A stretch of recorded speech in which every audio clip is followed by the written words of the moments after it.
बदहु की ना होड़ माधव मोसियो बदहु की ना होड़ माधव मोसियो बदहु की ना होड़ माधव मोसियो ठाकुर ते जनु जनते ठाकुर ठाकुर ते जनु जनते ठाकुर खेलु परियो है तो सी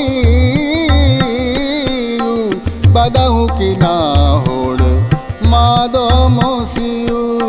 अपने इस अभंग में नामदेव जी समझाना चाहते हैं कि ईश्वर और उसके भक्त का बड़ा ही गूढ़ संबंध है। दोनों ही एक दूसरे के बिना अधूरे हैं। अपनी इसी बात को साबित करने के लिए ये अपने प्रभु को संबोधित करते हुए कहते हैं कि ईश्वर चाहे तो इनसे शर्त लगा ले, ये साबित कर देंगे कि भक्त और भगवान एक ही सिक्के के दो पहलू हैं। ये दोनों एक दूसरे के पूरक हैं। भक्त है तो भगवान है और भगवान है तो भक्त है। इन दोनों में से एक की अनुपस्थिति दूसरे को स्वतः ही लुप्त कर देती है।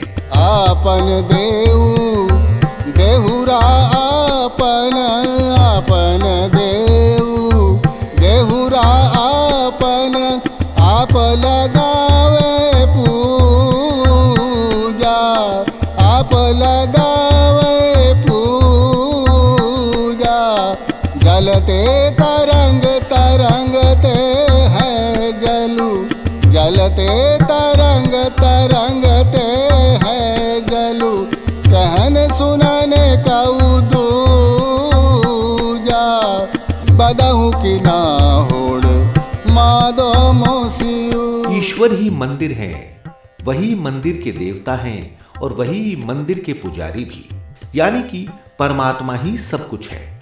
लेकिन इस बात को बताने वाला उसका बनाया हुआ भक्त ही है।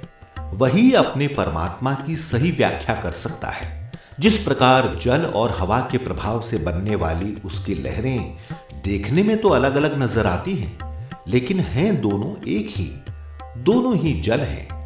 उसी प्रकार भक्त और भगवान देखने में तो अलग अलग दिखाई देते हैं, लेकिन हैं एक ही। आप ही गावे आप ही नाचे आप ही गावे आप ही नाचे आप ही बजावे तूरा आप ही बजावे तूरा कहत नाम देव तू मेरो ठाकुर कहत नाम देव तू मेरो ठाकुर जनु उरा तू पूरा बदहु की ना होड़ माधव मोसियो। नामदेव जी कहते हैं कि वो ईश्वर ही गाने वाला है, वही नाचने वाला भी और वही तुरही बजाने वाला भी।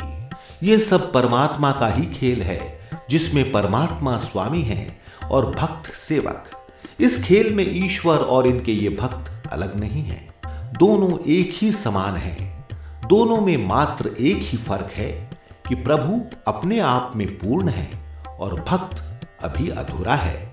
उसे परमात्मा ही पूर्ण कर सकता है, एक योग्य सद्गुरु का मार्गदर्शन देकर।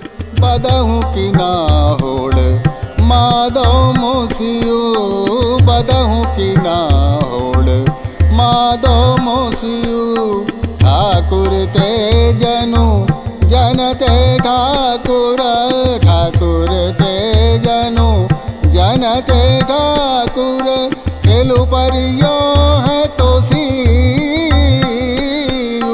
बदहु की ना होड़ माधव मोसियो बदहु की ना